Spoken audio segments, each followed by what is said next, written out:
Hello everyone, welcome to Okul, India के सबसे affordable learning platform में आप सभी लोगों का एक बार फिर से बहुत बहुत स्वागत है। आइए अपने certificate physical and human geography GC Leong के कोर्स को आगे बढ़ाएंगे। चैप्टर 10 यानी कि कोस्टल लैंडफॉर्म्स की हम लोग बात कर रहे हैं। पार्ट 3 में आज इस चैप्टर को हम लोग आगे बढ़ाएंगे और आज के दिन ये चैप्टर जो है कंप्लीट हो जाएगा। तो आगे बढ़ने से पहले मैं आप सभी लोगों से एक बार फिर से रिक्वेस्ट करना चाहूंगा कि जो लोग इस कोर्स को, इस वीडियो सीरीज को फॉलो कर रहे हैं, जिनको ये पसंद आ रही है, वे ज़्यादा से ज़्यादा वीडियोस को लाइक करें, ज़्यादा से ज़्यादा शेयर करें अपने दोस्तों के साथ, कलीग्स के साथ, ताकि हमारे इन कोर्सेज का जो फायदा है वो ज़्यादा से ज़्यादा लोगों तक पहुंच सके। और बाकी जो लोग चैनल पर नए हैं, अगर उनको भी कंटेंट पसंद आ रहा है, हेल्पफुल लग रहा है, तो उनसे भी मैं रिक्वेस्ट करूंगा कि आप लोग भी चैनल को जरूर सब्सक्राइब कर लें और बेल आइकन प्रेस करना ना भूलें, ताकि हमारी तरफ से जो भी वीडियो पोस्ट हो उसका नोटिफिकेशन सबसे पहले आपको मिल जाए। तो चलिए स्टार्ट करते हैं आज का लेक्चर, चलते हैं अपनी बुक की तरफ।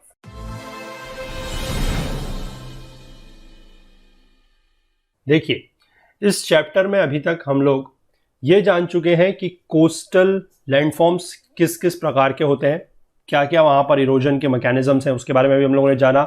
और लैंडफॉर्म्स जो इरोजनल लैंडफॉर्म्स हैं या जो डिपोजिशनल लैंडफॉर्म्स हैं उनके बारे में भी हम लोग बात कर चुके हैं। ठीक है, आज हम लोग जो है टाइप्स ऑफ कोस्ट की बात करेंगे। मैंने आपको कल बताया था ब्रॉड की दो तरीके के हमारे पास कोस्ट होते हैं, एक होते हैं सबमर्ज्ड कोस्ट और दूसरे होते हैं इमर्जेंट कोस्ट। ठीक है, तो थोड़ा सा इनके बारे में किस तरीके से यहाँ पर दिया गया है, थोड़ा सा इसको आज हम पढ़ लेते हैं।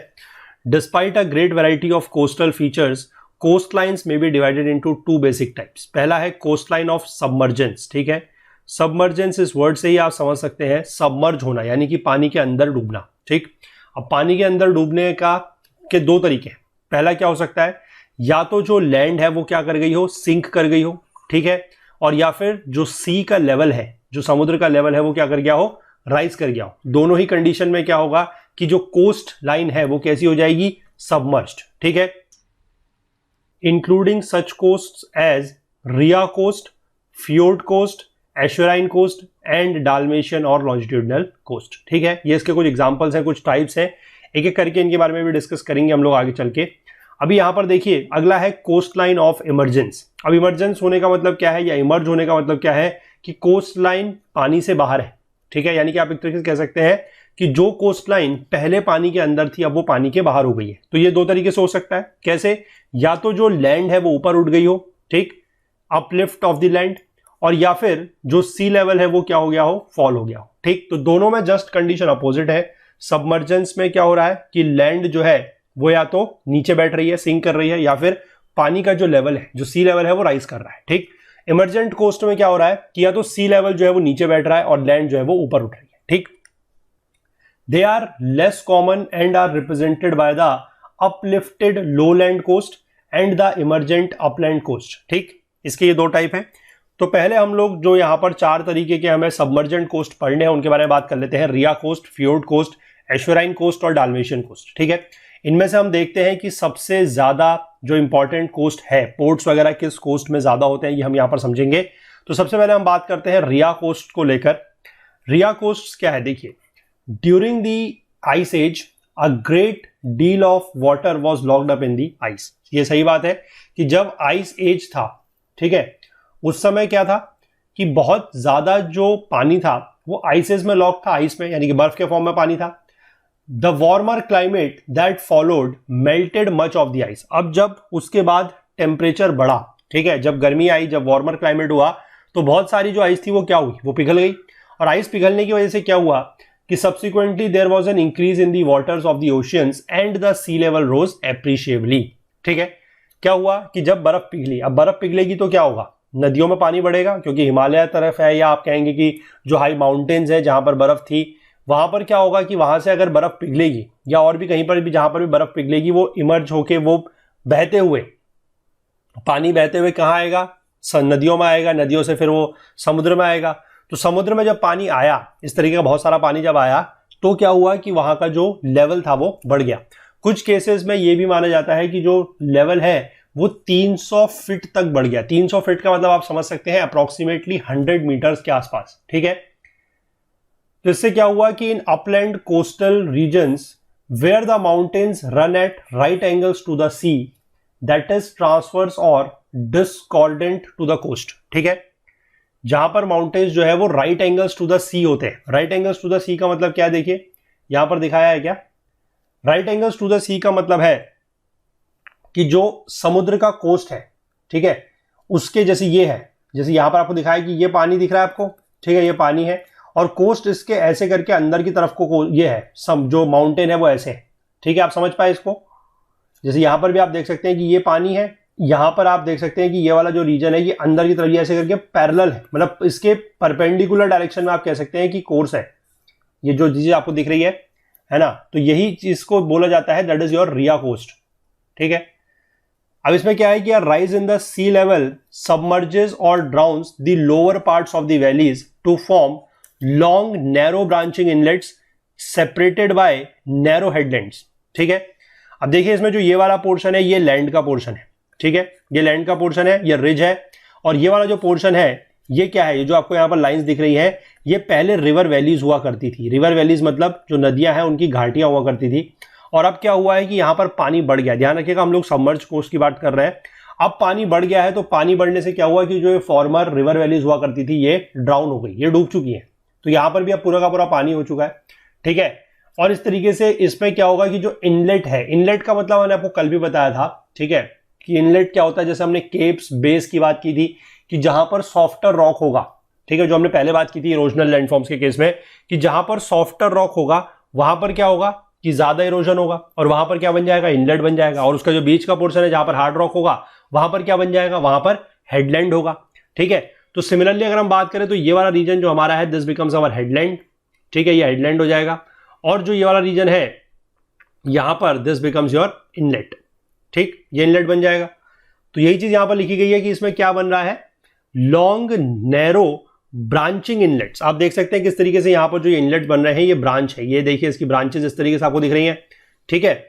और साथ में they are separated by narrow headlands, इनके बीच में जो हेडलैंड्स है वो भी काफी क्या है, they are also very narrow headlands, ठीक है, ये चीज आप समझ गए।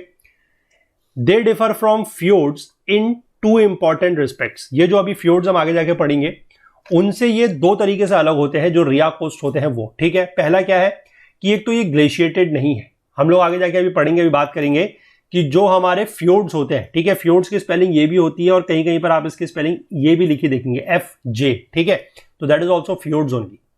फ्योर्ड्स जो है वो ग्लेशिएटेड होते हैं, यानी कि ग्लेशियल लैंडफॉर्म से हम लोगों ने फ्योर्ड्स की बात की थी कि जब हमारा यू शेप्ड ग्लेशियल ट्रफ या जो यू शेप्ड ग्लेशियल वैली होती है जब उसमें पानी भरता है तो दैट इट बिकम्स द फ्योर्ड्स, ठीक। तो पहली चीज तो यह है कि जो ये रिया कोस्ट है ये क्या है, they are not your glaciated and their depth increases seawards, जो इनकी डेप्थ है वो समुद्र की तरफ को जब हम जाते हैं तो इनकी जो गहराई है वो बढ़ती है, ठीक है। A Ria coast is typical of the Atlantic type of coast like those of Northwest France, Northwest Spain, Southwest Ireland, Devon and the Cornwall, ये यहां पर इस तरीके के कोस्ट जो है वो पाए जाते हैं। As Rias are generally backed by highland, they support few large commercial ports, though they have deep water and offer sheltered anchorage। अब इसके पीछे क्या है कि जो ये रिया कोस्ट है इसके पीछे हाईलैंड जो है वो ज्यादा बड़ा है, जैसे आप ऊपर से देख सकते हैं कि यहां पर इस तरीके के ये माउंटेन्स वगैरह है, ठीक है, रिजेस वगैरह बन रही है, माउंटेन्स वगैरह बन रहे हैं, तो उस वजह से ये एक शेल्टर्ड एंकरेज तो दे सकते हैं और इनमें पानी भी डीप होता है, लेकिन फिर भी यहां पर जो कॉमर्शियल पोर्ट्स वगैरह है वो ज्यादा नहीं है, ठीक है। कुछ लार्ज पोर्ट्स है लेकिन वो बहुत कम है। They have been extensively used for siting fishing ports and naval bases such as Plymouth and Brest, ठीक है। ये बेसिकली हमारे नेवल बेस या फिशिंग पोर्ट्स की तरह पे काम किए जाते हैं, कॉमर्शियल पोर्ट्स यहां पर ज्यादा नहीं है। और कारण क्या है कि इसके पीछे के रीजन में जो है वो हाईलैंड है इसलिए, ठीक है। इसके बाद अगला है that is fjord coast. Fjords मैंने आपको पहले ही बताया they are submerged U shaped glacial troughs, ठीक है, and they mark the path of the glaciers that plunged down from the highlands. जो हाईलैंड से ग्लेशियर्स आया है, जिस रास्ते ग्लेशियर मूव करा होगा, जहां पर हम लोगों ने अपना जब हमने ग्लेशिएटेड लैंडफॉर्म्स की बात की थी कि लैंडफॉर्म्स जो ग्लेशियर से बनते हैं, वहां पर हम लोगों ने बहुत डिटेल में इसको लेकर डिस्कशन किया हुआ है कि जिस तरीके से यू शेप्ड ग्लेशियल ट्रफ बनता है या फिर जो यू शेप्ड ग्लेशियल वैली होती है, जो एक तरीके से हम कह सकते हैं मेन वैली होती है, ठीक है, उसमें जब ग्लेशियर मूव करता है तो वो क्या करेगा, वो ग्लेशियर मूव करेगा तो वहां पर जगह बन रही है, ठीक है। उसमें क्या होती है, स्टीप वॉल्स होती है, often rising straight from the sea with tributaries branches joining the main inlet at right angles. तो यहां पर आप इस तरीके से देख सकते हैं कि ये इसकी ट्रिब्यूटरीज वगैरह है, ठीक है, यानी कि इसमें जो ये वाला पोर्शन दिखाया हुआ है दिस इज लैंड और ये वाला जो पोर्शन आपको दिखाया हुआ है दिस इज वाटर, ठीक, ये वाटर है, ठीक है। Due to greater intensity of ice erosion fjords are deep for great distances inland, but there is a shallow section at the seaward end formed by the ridge of rock called the threshold. अब इसमें थोड़ा सा आप इसको एक तरीके से कह सकते हैं कि ये जस्ट अपोजिट है टू द रिया कोस्ट का। रिया कोस्ट क्या है कि सीवर्ड जाते के समय, मतलब सी की तरफ जाते समय वो उसकी डेप्थ बढ़ रही है, और यहां पर क्या हो रहा है कि सी की तरफ जाते हुए इसकी जो डेप्थ है वो कम हो रही है, ये शैलो सेक्शन बन रहा है, ठीक। यहां पर आप देख सकते हैं किस तरीके से रिज है, यहां पर देखेंगे this is the section of fjord, यहां पर का रीजन जो है मतलब नियर टू दी हाईलैंड ये डीप है, और जैसे जैसे आप समुद्र की तरफ को बढ़ रहे हैं यहां पर इस तरीके के कुछ ये है शैलो सेक्शन है, ठीक है। यानी कि आप कह सकते हैं कि शैलो सेक्शन ये है and this is your ridge of rock. इस तरीके के पत्थर के यहां पर कोई रिजेस तरीके की बनी हुई है जिनको थ्रेशोल्ड बोला जाता है। इसकी वजह से क्या है कि यहां का जो रीजन है वो क्या है, शैलो है, ठीक। ऑफ दी फ्योर्ड कोस्ट, यानी कि फ्योर्ड कोस्ट से दूर अगर हम बात करें तो क्या है हमारा, numerous islands or skerries with the shallow thresholds sometimes only 200 feet deep complicate the coastal navigation, ठीक है। कि यहां पर जो shallow thresholds वगैरह हैं उसकी वजह से क्या हो रहा है, जिनकी डेप्थ बहुत ही कम है 200 फीट के आसपास है, उससे कोस्टल नेविगेशन में प्रॉब्लम आ रही है, ठीक। फ्योर्ड कोस्ट जो है they are almost entirely confined to the higher latitudes of the temperate regions which were once glaciated, ठीक है। जो टेम्परेट रीजन्स के हायर लैटिट्यूड्स हैं, ठीक है, वहां पर क्या हो रहा है, वहां पर इस तरीके के जो फ्यूड कोस्ट है वो पाए जाते हैं जहां पर कभी ग्लेशियर्स वगैरह हुआ करते थे, ठीक है। इसको ध्यान रखिएगा कि फ्यूड्स वहीं पर पाए जाएंगे जहां पर ग्लेशियर्स वगैरह हुआ करते थे, ठीक है। और एग्जांपल के तौर पे यहां पर दिया गया है नॉर्वे, तो नॉर्वेजियन फ्यूड जो है वो बहुत ही फेमस है, ठीक है। अलास्का में पाया जाता है, ब्रिटिश कोलंबिया में पाया जाता है, southern chilli and the south island of New Zealand. इस तरीके का जो टेम्परेट रीजन है वहां पर ये तरीके के फ्यूड्स पाए जाते हैं। Some of the large fjords are extremely long and deep, ठीक है। कुछ कुछ fjords ऐसे भी होते हैं जो काफी लंबे और डीप गहरे होते हैं।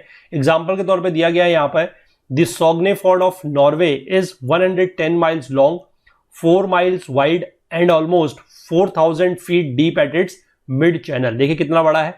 अब इसके बाद एक यहाँ पर प्रॉब्लम और भी है, Despite their deep and sheltered water, few large ports are located in fjords, ठीक।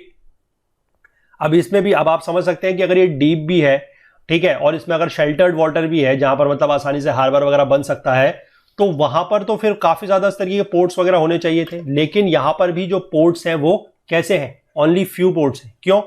इसलिए है क्योंकि there mountainous backgrounds with poor accessibility inland attract few settlements, ठीक है ना। क्योंकि इनका जो क्या है, पीछे इनका माउंटेनियस बैकग्राउंड है, और माउंटेनियस बैकग्राउंड से क्या होगा कि इनलैंड की एक्सेसिबिलिटी आसान नहीं होगी, और इनलैंड से अगर एक्सेसिबिलिटी आसान नहीं होगी तो पोर्ट बनाने का फिर कोई फायदा नहीं है। क्योंकि आप समुद्र में जहाज तो ठीक है चल रहा है, वहां से आपके पोर्ट तक तो सामान आ जाएगा, लेकिन उसके बाद आप उस सामान को इनलैंड में कैसे लेके जाएंगे। अगर पीछे माउंटेनियस रीजन होगा तो वहां पर फिर आपको पता है कि ट्रांसपोर्ट के लिए सड़क अच्छी नहीं होगी, वहां पर रेलवे फैसिलिटीज नहीं होगी, तो फिर वो सामान को पोर्ट से इनलैंड एरियाज में ले जाना जो है वो एक प्रॉब्लम का काम हो सकता है, ठीक है। उसमें काफी ज्यादा परेशानियां आ सकती हैं, इसीलिए वहां पर जो है पोर्ट्स नहीं है, ठीक है। एग्रीकल्चर जो है that is confined to the deltaic fens, जो डेल्टा की हमने बात की है, एल्यूवियल फेंस वगैरह जहां पर बनते हैं वहां पर एग्रीकल्चर वगैरह होता है। Build up where stream flow down to the fjords, ठीक है। The few towns that exist either as fishing और market centres, example Trondheim, are only of local importance. इस तरह के कुछ टाउन्स वगैरह हैं जो फिशिंग या मार्केट सेंटर की तरह काम करते हैं, वो सिर्फ लोकल इंपॉर्टेंस है, उनकी बहुत ज्यादा ग्लोबल इंपॉर्टेंस ऐसा कुछ नहीं है, ठीक है। इसके बाद जो तीसरे तरीके का सबमर्जेंट कोस्ट है that is your Dalmatian coast. ये क्या होता है, देखिए, this is the longitudinal coast where mountains run parallel और कॉनकॉर्डेंट टू द कोस्ट। अब यहां पर हमने दो वर्ड आज पढ़े हैं, इनको ध्यान रखिएगा। One is your discordant coast और another one is your concordant coast. Discordant coast वो होता है जहां पर जो आपका कह सकते हैं माउंटेन्स है that runs in a right angle या परपेंडिकुलर टू द कोस्ट, ठीक। और कॉनकॉर्डेंट कोस्ट वो है जिसमें आपके जो माउंटेन्स हैं that run parallel to the coast line, जहां पर जो कोस्ट लाइन के पैरेलल माउंटेन्स रन कर रहे हैं, that is known as your concordant coast, ठीक। इसका जो नाम लिया गया है that has been taken from the coast of Dalmatia and Yugoslavia along the Adriatic Sea, where the submergence of the coastline produces long narrow inlets with a chain of island parallel to the coast, ठीक है। इसको यहां पर ऊपर diagram में दिखाया गया, देखिए इस तरीके का ये है, ठीक है। यहां पर देख सकते हैं आप, ये नदी है, मतलब पहले ये फॉर्मर रिवर हुआ करती होगी और अब ये क्या हुई है, ये डूब गई है, ठीक है, ये ड्राउन हो गई है पानी की वजह से। तो इसकी वजह से यहां पर आपको रिजेस वगैरह दिख रही है इस तरीके की, ठीक है। तो आप कह सकते हैं जो माउंटेन्स हैं ये कैसे हैं, ये पूरा का पूरा कोस्ट है, दिस इज योर वाटर, ठीक है, ये वाटर है, और ये आपका जो व्हाइट वाला पोर्शन दिख रहा है दिस इज योर लैंड। तो आप समझ सकते हैं यहां पर ये पूरी की पूरी लैंड है, ठीक है, और ये लैंड क्या है, जो माउंटेनियस रीजन है they are running parallel to the coast, ठीक है, ये कोस्ट जो होगा इसके पैरेलल रन कर रही है, ठीक है। तो ये कोस्ट जो है that is your Dalmatian coast. समझ गए आप इस बात को। यही चीज यहां पर लिखी गई है कि the elongated islands are the crest of former ranges and the narrow sounds where the former longitudinal valleys, ठीक है। यहां पर पहले फॉर्मर लॉन्जिट्यूडिनल वैलीज हुआ करती थी जो ये पूरी की पूरी पानी से भर गई हैं, ठीक है, ये बीच में वैलीज घाटियां हुआ करती थी, अब ये पानी से भर गई हैं। तो इस वजह से यहां पर क्या हो गया, बीच में इस तरीके के माउंटेन्स वगैरह हैं और यहां पर इस तरीके के जो लॉन्जिट्यूडिनल वैलीज है वो थी पहले से, ठीक, अब ये पानी से भर चुकी है। The Dalmatian type of coast is also typical of the Pacific coast, ठीक है, ये पैसिफिक कोस्ट है, आप ध्यान रखेंगे, इसको याद रख सकते हैं। जो रिया कोस्ट है that is your Atlantic type of coast, ठीक है, और जो डाल्मेशियन कोस्ट है that is your Pacific type of coast, where the ranges are parallel to the coast. यहां पर क्या है कि जो माउंटेन रेंजेस है वो कोस्ट के पैरेलल है।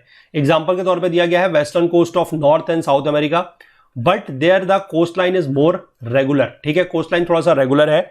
Like the ria and fjord coast, mountainous nature of the Dalmatian coast line hinders communication island inland, ठीक है, यहां पर भी यही प्रॉब्लम है कि जो इनलैंड है उसके साथ कम्युनिकेशन नहीं हो सकता।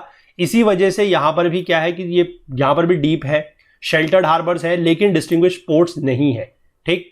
On the Pacific coast however there are some important ports जैसे कि सैन फ्रांसिस्को, यानी कि बहुत ज्यादा पोर्ट्स इस तरीके से आपको देखने को नहीं मिलेंगे। तो आप समझ सकते हैं कि सबमर्जेंट कोस्ट तो है, तीनों के तीनों अभी तक हमने जो बात करी, रिया कोस्ट, फ्योर्ड कोस्ट और डाल्मेशियन कोस्ट, तीनों के तीनों सबमर्जेंट कोस्ट तो है, लेकिन इनमें कोई सिग्निफिकेंट पोर्ट्स वगैरह या इस तरीके कोई बड़े पोर्ट्स वगैरह जो है वो नहीं है, ठीक।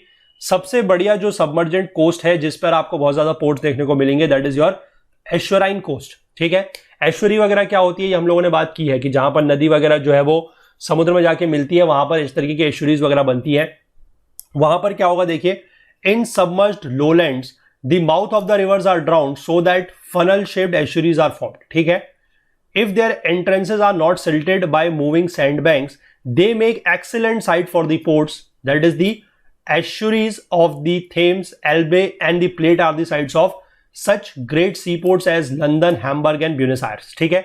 मैंने फिर से बताया आपको यहां पर क्या हो रहा है कि बेसिकली जो लोलैंड है वो पानी में सबमर्ज करी हुई है, ठीक है, और इनके पीछे कोई माउंटेन्स वगैरह सच नहीं है, तो इसलिए इनका जो इनलैंड से कनेक्शन है वो भी बहुत बढ़िया है, इसीलिए यहां पर आपको इस तरीके के बहुत सारे पोर्ट्स देखने को मिलेंगे, ठीक है। और इसमें एक चीज ये लिखी गई है कि अगर सिल्टेशन नहीं है तो, ठीक है, और थोड़ा बहुत अगर सिल्टेशन होगा भी तो कोई प्रॉब्लम नहीं है, कि tidal effects further enhance the value of the ports and even when there is little silting modern dredges help to keep the ports open all the time. Dredges का मतलब मैंने आपको बताया था, ड्रेजिंग का मतलब क्या होता है कि जो सिल्ट वगैरह है उसको निकालना, ठीक है। तो अगर थोड़ा बहुत सिल्टेशन वगैरह है भी तो उसको ड्रेजेस करके निकाला जा सकता है, क्योंकि ऑब्वियस सी बात है नदियों से अगर पानी जहां पर आ रहा है, जहां पर एश्योरीज बन रही है माउथ ऑफ द रिवर में, वहां पर थोड़ा बहुत सिल्टेशन तो होगा, ठीक है। सिल्टेशन को आप पूरी तरीके से नहीं रोक सकते हैं, क्योंकि वहां पर ऑब्वियस सी बात है कि नदियां अपने साथ जो है वो सिल्ट वगैरह तो लेके आएंगी, एल्यूवियम्स वगैरह लेके आएंगी, तो सिल्टेशन होगा, लेकिन थोड़ा बहुत सिल्टेशन जो है उसको ड्रेजिंग की प्रोसेस से क्या किया जा सकता है, उसको ड्रेजिंग की प्रोसेस से हटाया जा सकता है, और इस तरीके के कोस्ट जो है ये काफी इंपॉर्टेंट पोस्ट हमारे जो है वो बनाते हैं, ठीक। इसी को अगर आप अपने इंडिया से अगर कंपेयर करें तो इंडिया में भी आपको पता है या ये चीजें हमने पढ़ी है कि इंडिया का जो ईस्टर्न कोस्ट है उसमें काफी सारी नदियां जो है हमारी वो ईस्ट फ्लोइंग रिवर्स है, ठीक है। चाहे हम लोग बात कर रहे हैं ऊपर से गंगा की तरफ से आते हुए, या फिर हम जो हमारे पेनिनसुलर रीजन्स की बात कर ले जहां पर महानदी, कृष्णा, कावेरी, गोदावरी, इस तरीके की नदियां हैं, ये सारी की सारी ईस्ट फ्लोइंग रिवर्स है। और जहां पर भी ईस्ट फ्लोइंग रिवर्स बह रही है वहां पर ये बहते समय क्या करेंगी, दे विल फॉर्म दी एश्योराइन, ठीक है, या एश्योरीज बनाएंगी, और वहां पर इस तरीके के जो कोस्ट है वो इंडिया में भी पाए जाते हैं, ठीक है। इसीलिए हम लोगों ने एक चीज को बहुत अच्छे से समझा है कि इंडिया में जनरली क्या है कि इस तरफ की पोर्ट्स वगैरह हालांकि यहां पर थोड़ा सा कम इसलिए है क्योंकि यहां पर क्या है कि हम बात कर सकते हैं कि थोड़ा सा इमरजेंट कोस्ट है, लेकिन एश्योराइन बनने की वजह से यहां पर भी जो पोर्ट्स वगैरह है वो आपको इसी जगह पे देखने को मिलेंगे, ठीक है। हालांकि यहां पर पोर्ट्स कम है क्योंकि ये सबमर्जेंट कोस्ट लाइन नहीं है। इसको अगर आप लोग ध्यान से समझेंगे तो सबमर्जेंट कोस्ट लाइन हमारी जो वेस्टर्न साइड है, जो हमारी गुजरात की कोस्ट लाइन है या जो हमारी महाराष्ट्र की कोस्ट लाइन है, वो अगर आप नीचे की कोस्ट लाइन छोड़ दें, यानी कि जो नीचे की हमारी कोंकण एंड गोवा वाली, ठीक है, जो उसके नीचे मालाबार कोस्ट है, मालाबार कोस्ट यानी केरला के साइड वाला जो कोस्ट है, उसको ध्यान रखेंगे, that is not the submergent coast, वो सबमर्जेंट कोस्ट नहीं है, वो इमर्जेंट कोस्ट है, ठीक है। और अगर हम अपने ईस्टर्न साइड की बात करें तो ईस्टर्न साइड हमारा सबमर्जेंट कोस्ट हालांकि नहीं है, लेकिन वहां पर भी जो आप देखेंगे कि पोर्ट्स वगैरह जो दिखते हैं वो कहां पर आपको दिखेंगे, आप देखेंगे पारादीप पोर्ट, ठीक है, पारादीप आप देखेंगे, ऊपर कोलकाता पोर्ट आप देखेंगे जहां पर हुगली नदी है, पारादीप आप पोर्ट देखेंगे जहां पर आपको महानदी देखने को मिलेगी, ठीक है। तो इस तरीके की जहां पर नदियां बह रही हैं वहां पर आप देखेंगे कि पोर्ट्स वगैरह जनरली आपको थोड़ा बहुत मिल जाएंगे, अदरवाइज ज्यादा पोर्ट उस तरफ नहीं। ये बात हम लोगों ने पहले करी भी है और इसको आप यहां से रिलेट भी कर सकते हैं कि ईश्वराइन कोस्ट उस तरीके के वहां पर बन रहे हैं, हालांकि मैं फिर से कहूंगा वो सबमर्जेंट कोस्ट नहीं है, ठीक है, लेकिन ईश्वरी होने की वजह से वहां पर क्या बन रहे हैं, कुछ इस तरीके के पोर्ट जो है वो देखने को मिलते हैं। चलिए इसमें आप देखिए हम दूसरे टाइप की कोस्ट लाइन की बात करते हैं, that is coast line of emergence. Coast line of emergence में क्या है, इसको आपको ऐसे समझना है कि लैंड का जो पोर्शन है वो इमर्ज हो गया, यानी कि जहां पर पहले जिस लैंड के ऊपर पानी बह रहा था अब वहां पर पानी नहीं बह रहा है। तो ये कैसे हो सकता है, ये मैंने आपको पहले ही बता दिया कि ऐसे हो सकता है कि जो लैंड का पोर्शन है वो या तो ऊपर आ चुका है, वो राइज कर गया है, या फिर जो सी लेवल है, जो पानी का लेवल है वो नीचे हो गया है, डाउन हो गया है, ठीक। तो इसका जो एग्जांपल यहां पर दिया गया है, जो टाइप दिया गया है, that is uplifted lowland coast, ठीक है। The uplift of the part of continental shelf produces a smooth, gently sloping coastal lowland, ठीक है। कॉन्टिनेंटल शेल्फ वगैरह क्या होता है, आई थिंक आप लोगों को पता होगा, हम लोगों ने एनसीईआरटी में भी इसको लेकर बात की है। ओशियनिक लैंडफॉर्म ये होता है, हालांकि आगे जाके इसको हम लोग थोड़ा सा और देख सकते हैं, अभी आगे के चैप्टर्स में इसके बारे में बात कर लेंगे, ठीक है। मतलब होता यह है कि जैसे पानी, अगर आपका इस रीजन में पानी है, जिसमें इसको ऐसे करके बनाने की कोशिश करूं अगर, कि मान लीजिए यहां पर पानी है पूरा का पूरा, ठीक है, तो यहां से इस तरीके की जो लैंड होती है ऐसे करके, ठीक है, ऐसे करके जो लैंड होती है, तो ये वाला रीजन जो आप कह सकते हैं कि यहां पर का जो रीजन है जिसके ऊपर ये पानी इस तरीके से है, ये एक जेंटली स्लोपिंग होती है, ठीक है। तो इसी को बोला जाता है बेसिकली कॉन्टिनेंटल शेल्फ, ठीक है। इसके बहुत सारे लैंडफॉर्म्स वगैरह होते हैं, कॉन्टिनेंटल शेल्फ है, उसके आगे जाके हम लोग फिर और भी तरीके के जो लैंडफॉर्म्स वगैरह है उनके बारे में बात करेंगे, डिटेल में डिस्कस करेंगे। जिन लोगों ने ये एनसीईआरटी पढ़ी है उन लोगों को आई थिंक कि बहुत अच्छे से चीजें पता है, बाकी हम इसको आगे जाके देखेंगे, ठीक है। अब यहां पर जो ऑफशोर वाटर्स है दे आर शैलो, ठीक है। जो ऑफशोर वाटर होगा वो कैसा होगा, शैलो होगा, क्योंकि उसमें लगून्स वगैरह बन रहे होंगे, सॉल्ट मार्शेस होंगे, मड फ्लैट्स वगैरह होंगे, ठीक है। Where the emergent deposits from the continental shelfs are sandy and gravelly, यानी कि जहां पर सैंड और ग्रेवल्स है, beaches and marine dunes are formed. ये हम लोग कल बात कर चुके हैं किस तरीके से बीचेस फॉर्म होते हैं, किस तरीके से मरीन ड्यून्स फॉर्म होते हैं, ठीक है ना। Ports that were once located on the former coast become inland towns, ठीक है। आप इसको इस तरीके से समझिए, डायग्राम के हेल्प से समझाता हूं मैं आपको, जल्दी से और आसानी से समझ में आ जाएगा। सपोज कर लीजिए यहां पर मैं एक लाइन बनाता हूं, सपोज कर लीजिए पहले यहां तक पानी था, ठीक है, और अब क्या हुआ कि जो पानी है, मतलब पहले मैं आपको ऐसे बनाता हूं पूरा, देखिए आपको अच्छे से समझ में आ जाएगा कि पहले इस पूरे रीजन में पानी था, ठीक है, और अब क्या हुआ, ठीक है। ये पहले ही कंडीशन आप समझ गए कि कहां तक पानी आ रहा है। इसको अगर हम एक ऐसे लाइन यहां पर बना लें सो दैट कि हम इसको बाद में डिस्टिंग्विश कर पाएंगे, यहां तक, ठीक है, पहले यहां तक ऐसा पानी था, और अब क्या हुआ कि ये थोड़ा सा डिसेंड कर गया, यानी कि पानी थोड़ा सा जो सी का लेवल है वो डाउन हो गया, तो पानी अब सिर्फ यहां पर रह गया है, ठीक है। और पानी यहां पर रहने की वजह से क्या है कि जो कोस्ट लाइन है वो हमारी यहां तक आ चुकी है, समझ गए इस बात को आप। तो पहले जो हमारा इस रीजन तक क्या होता था, यहां पर हमारा पहले पोर्ट हुआ करता था, अब वो इनलैंड टाउन बन चुका है, ठीक। इसके एग्जांपल हमें यहां पर दिए गए हैं, include the south eastern USA, western Finland, eastern Sweden and parts of the coastal Argentina, south of Rio de la Plata, ठीक है। समझ गए आप इसको किस तरीके से चीजें हो रही है कि पहले जो चीज हमारी, जहां पर पहले पानी था वहां पर अब पानी नहीं रहा, पानी थोड़ा सा नीचे हो गया है, ठीक। इसके बाद जो अगला है that is your emergent upland coast. Emergent upland coast में क्या है, देखिए कि फॉल्टिंग और अर्थ मूवमेंट होने की वजह से जो कोस्टल प्लेट्यू है वो थोड़ा सा थ्रस्ट अप हो गए, यानी कि वो ऊपर की तरफ को उठ गए हैं, so that the whole region is raised, यानी कि जो पूरा का पूरा रीजन है वो ऊपर उठ गया है। और उसमें क्या हुआ है कि कुछ इमर्जेंट फीचर्स बन गए हैं। Raised beach is the most prominent, ठीक है, जो बीच यहां पर रेज हुआ है, देखिए इस तरीके से आप इसको यहां पर देख सकते हैं कि पहले क्या होगा, यहां तक पानी होगा, ठीक, इसके बाद ये वाला रीजन जो है ये उठ गया ऊपर, ठीक, और ये ऊपर उठ गया तो यहां पर इस तरीके से चीज जो है वो बन गई, ठीक है। इस चीज को समझ पा रहे हैं आप। तो यहां पर क्या है कि अब पानी सिर्फ इस रीजन में रह गया है, यहां पर पहले पूरा अंदर तक पानी होगा, अब ये रीजन जो यहां से पहले यहां तक भी पानी होगा, ठीक है, अब ये रीजन ऊपर उठ गया है फॉल्टिंग वगैरह होने की वजह से, तो यहां पर अब पानी नहीं रहा, ठीक है, यही चीज यहां पर दी गई है। The raised beach is beyond the reach of waves though it may still possess arches stacks and other coastal feature. इस तरीके के आर्चेस या फिर स्टैक्स वगैरह जो है, केव्स वगैरह जो है वो हो सकती हैं, लेकिन वहां पर पूरा का पूरा पानी एज सच नहीं होगा। The emergent upland coast is quite straight with steep cliffs and deeper offshore water, ठीक है।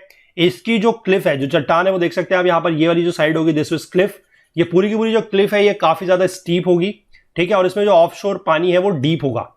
For the waves have not yet eroded lines of weaknesses और carved out a wave cut platform, ठीक है। अभी wave cut platform वगैरह इसमें ज्यादा curve नहीं हुआ है, धीमे धीमे जब ये वेव कट प्लेटफॉर्म वगैरह इसमें बनेगा तो फिर इसका जो स्टीपनेस है वो थोड़ा सा क्या हो जाएगी, कम हो जाएगी, ठीक। It has little potential for good port sites, यहां पर पोर्ट साइट्स बहुत ही कम होंगे।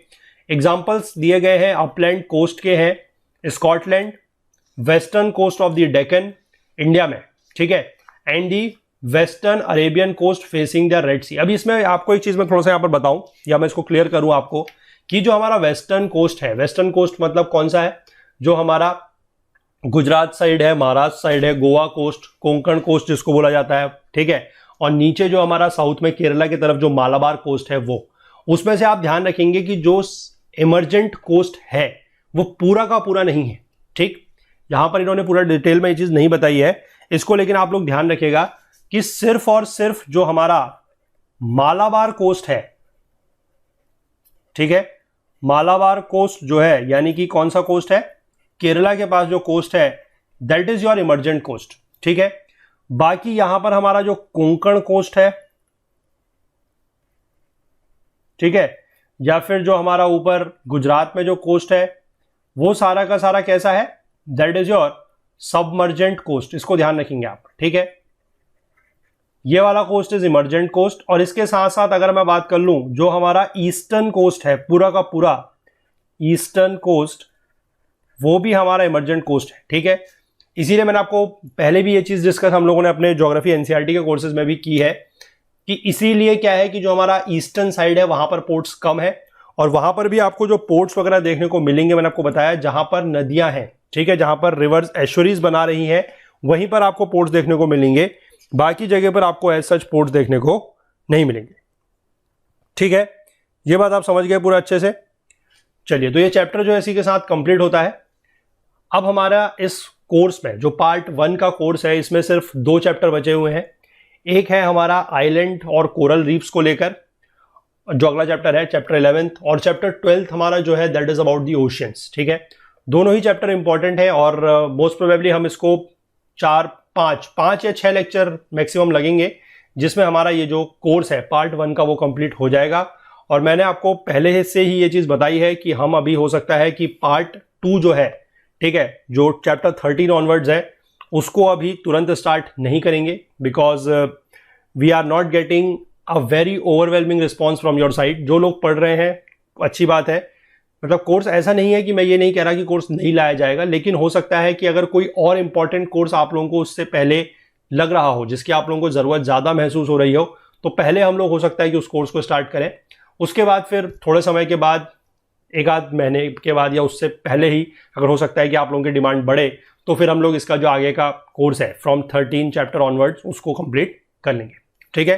तो फिलहाल के लिए आज इतना ही है, ये चैप्टर जो है कंप्लीट हो गया है। अगले लेक्चर में, नहीं कल के लेक्चर से, हम लोग अपना जो चैप्टर 11th है आइलैंड एंड कोरल रीफ्स उसको स्टार्ट करेंगे, ठीक है।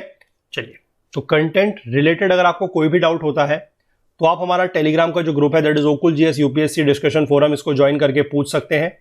इसका लिंक आपको नीचे डिस्क्रिप्शन बॉक्स में मिल जाएगा, या फिर आप इसको टेलीग्राम में सर्च करके भी ज्वाइन कर सकते हैं। इस पूरी की पूरी वीडियो सीरीज का जो फुल कोर्स है वो हमारी वेबसाइट पर अवेलेबल है, वहां पर आपको सारे के सारे वीडियोस मिल रहे हैं। साथ ही आपको वहां पर नोट्स भी प्रोवाइड कराए जाएंगे और चैप्टर वाइज क्विजेस भी हम लोग वहां पर आपको प्रोवाइड कराएंगे। कोर्स परचेस करने संबंधी अगर आप कोई टेक्निकल क्वेरी फेस करते हैं तो आप हमसे इस नंबर पर कांटेक्ट कर सकते हैं, दैट इज 9498086380। बाकी अगर आप हमसे कोई भी और बात शेयर करना चाहें, कुछ भी पूछना चाहें, कोई आपको डाउट है आप क्लियर करना चाहें, तो आप हमसे हमारी ईमेल आईडी के थ्रू भी कांटेक्ट कर सकते हैं, दैट इज support@okul.co। बाकी हमसे ज्यादा जुड़ने के लिए आप हमें फेसबुक पे, इंस्टाग्राम पे, लिंक्डइन पे और ट्विटर पर भी फॉलो कर सकते हैं। Thanks for watching till the end. आप हमारे अदर कोर्सेज को इन प्लेलिस्ट्स के थ्रू एक्सेस कर सकते हैं। अगर आपको यह वीडियो पसंद आया है तो लाइक ज़रूर करें, इसे ज़्यादा से ज़्यादा शेयर करें। अगर आपने अभी तक हमारे इस YouTube चैनल को सब्सक्राइब नहीं किया है तो जल्दी से कर लीजिए और बेल आइकन प्रेस करना बिल्कुल नहीं भूलिएगा, ताकि आपको हमारे सभी वीडियोस के नोटिफिकेशन सबसे पहले मिल सके। अपने कमेंट्स करके हमें ज़रूर बताइएगा कि आपको ये वीडियो कैसा लगा।